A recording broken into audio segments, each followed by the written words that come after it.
Bon, me voici à l'arrière d'un pick-up. Là, on va à la rencontre des tribus aujourd'hui. Pendant une journée, je vais faire un trek. Voici mon petit groupe. Nos deux guides sont partis faire le marché pour qu'on puisse manger sur place. C'est ici qu'on arrête le trajet en voiture. On se prépare tous. On va faire un petit déjeuner avec des bananes. Et c'est parti!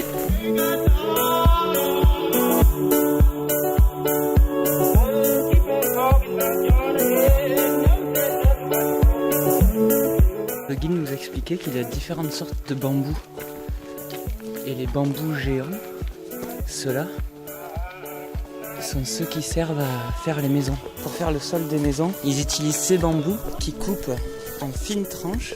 Ils les font sécher et donc ça donne ces nattes. Et c'est comme ça qu'ils font le sol des maisons et les pans de bambou qu'on a déjà vus ensemble.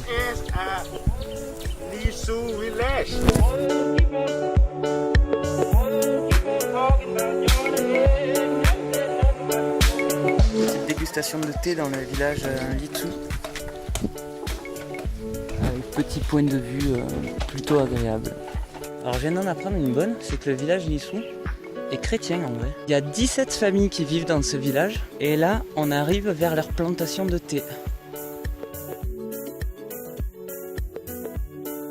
So if we keep for a long time like a fermented, it's the black tea. If we keep not long, it's the green tea. Notre guide se moque de nous parce qu'on a chaud et il disait que pour eux c'était la saison froide et en fait il s'est repris en disant en Thaïlande il n'y a plus que 2 saisons. La première il fait chaud et la deuxième il fait chaud aussi.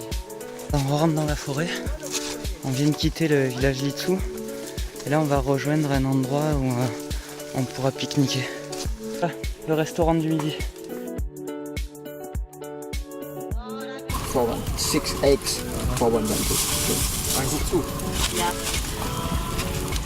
Ja, der mag Eier da drin tatsächlich.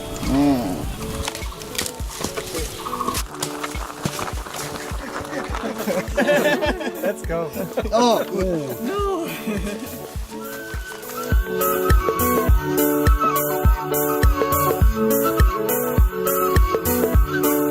En fait, on va planter des petits arbres qui, quand ils vont pousser, vont faire des fruits pour nourrir les animaux. Et c'est pour ça que j'avais choisi ce trek, parce qu'on va pas voir les femmes girafes, on va pas faire de tour en éléphant. Par contre, on est avec des gens qui sont respectueux de la nature.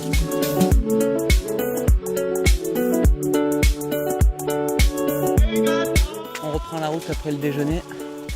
J'ai eu beau argumenter, pas le droit à la sieste, mais on va voir une cascade. C'est la deuxième plus grosse cascade aux alentours de Chiang Rai. J'avais vu la Khun Khon Waterfall le premier jour et donc celle-là elle est vraiment pas dégueu.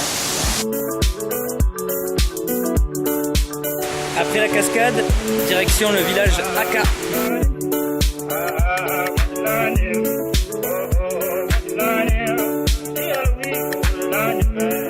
Quand je vous parlais de la politique du roi de Thaïlande pour éradiquer l'opium, donc là je rentre dans le village Aka, qui était un peuple qui cultivait l'opium, et la première chose qu'on voit c'est une photo du roi et de la reine.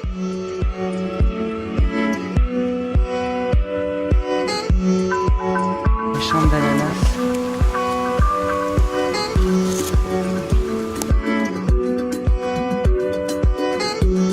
On arrive au village là-haut.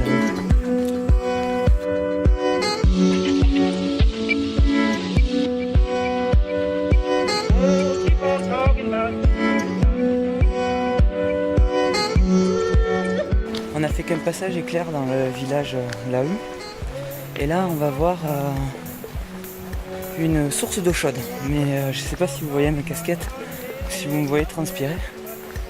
Je sais pas si j'ai bien envie de me baigner dans de l'eau chaude. On verra, j'ai ma serviette. Alors je m'attendais pas du tout à ça, tout est grillagé. Et là, je peux vous dire que ça sent l'œuf pourri, en fait c'est le soufre.